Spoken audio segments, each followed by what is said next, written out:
Hello friends, आप सबका हार्दिक हार्दिक अभिनंदन है हमारे इस चैनल पर। अगर आप YouTube पर देख रहे हैं तो चैनल को सब्सक्राइब कीजिए, बेल आइकन के बटन को प्रेस कीजिए ताकि कोई भी नोटिफिकेशन आप तक शीघ्र पहुंच सके। अगर आप फेसबुक पर देख रहे हैं तो हमारे चैनल को फॉलो कीजिए। तो चलिए आज हम लोग का जो प्रश्न पत्र है वो थर्ड समेटिव एवोल्यूशन 2023 से संबंधित है। वो भी क्लास 6 सब्जेक्ट है हिंदी के अंतर्गत साहित्य में। तो चलिए फुल मार्क्स 90। पहला जो प्रश्न है, सभी विकल्प को चुनकर उत्तर पुस्तिका में लिखना है।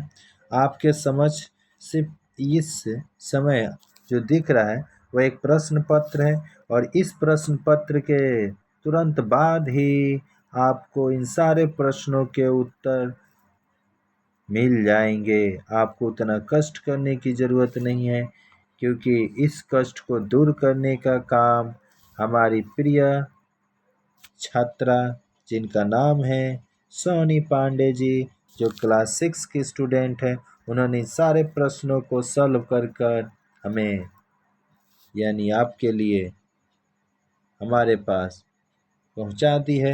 तो चलिए बिन देर किए देखते हैं इन सारे प्रश्नों का क्या है समाधान। तो एक लाइक, एक कमेंट प्यारा भरा उस छोटी सी बच्ची के लिए अवश्य बनता है जिन्होंने आपके लिए इतना सारा कार्य किया है। तो चलिए शुरुआत करते हैं बिन समय को बर्बाद किए। तो पहला क्वेश्चन है कि खेत में धान उगने को कभी किस रूप में देखते हैं? तो प्राण उगेंगे। निर्झर हमें क्या कहता है? आगे बढ़ते रहने को कहता है। कठपुतली के आगे पीछे क्या है? धागा। इस जग में मनुष्य के संगी कौन है? सुख और दुख। एक बड़े आदमी ने किसे सुखी कहा है? जो कुछ नहीं करता वही तो सुखी है। सोमा बुआ के जवान बेटे का नाम क्या था? हरखू। कुजरीन घर में क्या लेने आती है? सही जन। साईं को पुकार रहा था। कौन पुकार रहा होगा जी? तो मोहन। हूँ शायद सवाल रह गए हैं। इस कथन के वक्ता कौन है? तो मास्टर जी। आगे देखिएगा, सबसे पहले मोहन का इलाज किसने किया? तो शख्स कोई और नहीं, वही वैद्य जी थे। तो इस तरह से ये प्रश्न जो थे विकल्पीय बहुविकल्पीय प्रश्नों का समाधान हुआ। अब हम लोग चलते हैं निम्न प्रश्नों के उत्तर एक वाक्य में लिखना है जो आपके समझ दिख रहा है। तो चलिए बिन देर किए। तो पहला क्वेश्चन है, कवि चंदा को किसमें बांधने को कहता है? तो कवि चंदा को धान की कच्ची बालियों में बांधने का कहता है। कवि ने जीवन की तुलना किससे की है? तो कवि ने जीवन की तुलना झरने से की है। कठपुतली को गुस्सा क्यों आया? कठपुतली अपने आगे पीछे धागों से बंधी हुई है जिसके कारण गुस्सा उसे आया। बादल के जाने के बाद आसमान कैसा दिखाई देता है? तो बादलों के जाने के बाद आसमान नीला दिखाई देने लगता है, नीला। भारतवर्ष सदा किसे धर्म के रूप में देखता आ रहा है? तो भारतवर्ष सदा कानून को धर्म के रूप में देखता आ जा रहा है। सोमा बुआ ने साड़ी में क्या लगाकर सुखा दिया था?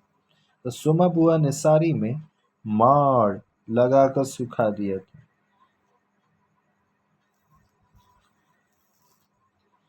किनकी जायदाद और धन दौलत बर्बाद हो चुकी थी? तो शहर के अच्छे खानदान में चारों भाइयों की जायदाद और धन दौलत बर्बाद हो चुकी थी। जन नंबर, गुदरी का लाल किसे कहा गया है? तो साई को गुदरी का लाल कहा गया है। किसके पेट में ऐसे ऐसे होता है? तो मोहन के पेट में ऐसे ऐसे होते, यानी ऐसे ऐसे होते। बीमार विद्यार्थी का नाम क्या था? तो उस बीमार विद्यार्थी का नाम मोहन था। अब आते 3 नंबर, निम्नलिखित प्रश्नों के निर्देशानुसार उत्तर देना है। कवि और पाठ का नाम बताइएगा और इस अंश में कवि क्या स्पष्ट करते हैं वो देखना। ठीक,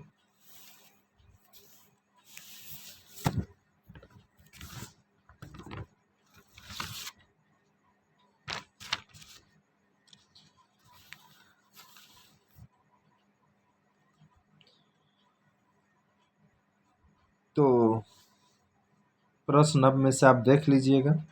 इसका उत्तर हमारा यहाँ दिया हुआ है क नंबर का। इस पाठ का नाम धानु का गीत और इस पाठ के कवि का नाम केदारनाथ सिंह जी है। आगे है ख नंबर।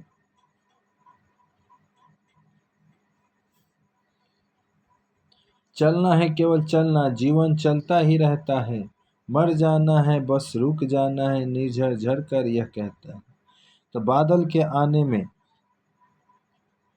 ख नंबर का,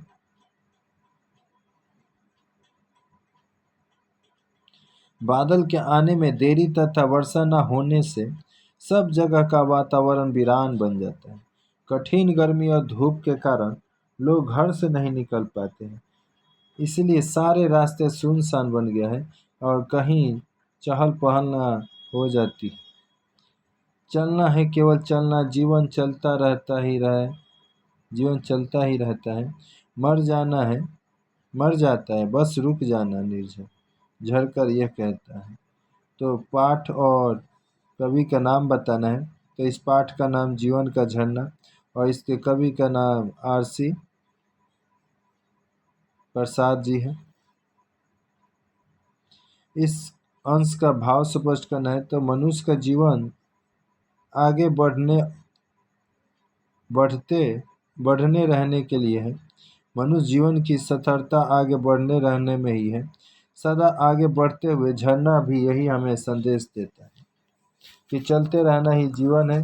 सदा आगे बढ़ते रहते हुए भी झरना यही संदेश देता है कि चलते रहना ही जीवन है और रुक जाना मृत्यु है। इसीलिए मनुष्य को सदा कर्तव्य के पथ पर अपने लक्ष्य की ओर बढ़ते रहना चाहिए।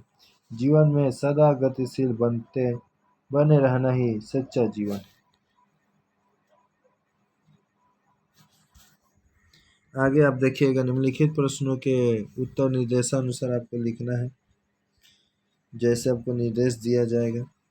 जीवन के महान मूल्यों के प्रति आज हमारी आस्था क्यों हिलने लगी है? तो इन दिनों ऐसा वातावरण बन गया है कि ईमानदारी से मेहनत करके जीविका चलाने वाले निरीह और भोले भाले मजदूर पीस रहे हैं और झूठ तथा फरेब का रोजगार करने वाले फल फूल रहे हैं। ईमानदारी को मूर्खता समझा जा रहा है। केवल भीरू और लाचार लोगों ही सच्चाई पर चल रहे हैं। ऐसी स्थिति में आज जीवन के महान मूल्यों के प्रति हमारी आस्था ही लगे। बुआ के पति बिना बुलाए के किसी के पास जाने को क्यों मना करते हैं? तो पुत्र की मौत के सदमे के कारण बुआ के पति के स्वभाव में तनी नीरसता आ गया था। बुआ पर वे अंकुश लगाया करते थे कि वे सामाजिक मर्यादा को समझते थे कि बुलावे के बिना कहीं जाना आत्मसम्मान के खिलाफ है। इसीलिए वे बुलावे के बिना जाने से मना करते थे। नाते रिश्ते वाले से भी संबंध नहीं रखते थे। तो इस तरह से आप इन सभी प्रश्नों को आप देख सकते हैं, क्योंकि इस तरह से वीडियो थोड़ा ज़्यादा हो जाएगा।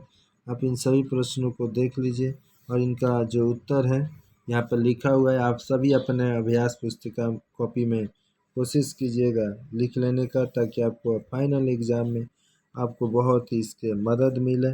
फिर से एक बार आप सभी से अनुरोध है कि इस चैनल को सब्सक्राइब कीजिए, बेल आइकन के बटन को प्रेस कीजिए, ताकि कोई भी नोटिफिकेशन आप तक सबसे पहले पहुंच सके। अगर फेसबुक पर देख रहे हैं तो चैनल को फॉलो कीजिए।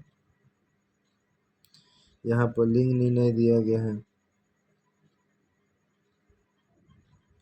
यहाँ पर परिभाषित शब्द है भगवान का, ईश्वर, आँख का, नेत्र, बादल का, मेघ, धरती का, भूमि, ये सब एक एक है।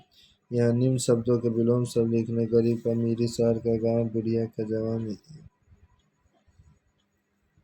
योग वियोग, ईमानदार बेईमान, रोजगार बेरोजगार। यहाँ निम्न शब्दों का वाक्यों में परिवर्तन करना है। प्रतिदिन दिन प्रतिदिन कई परिवर्तन हो रहा है। संबंध, राम और श्याम का संबंध अटूट है। इस तरह से आप यहाँ पर देख सकते हैं।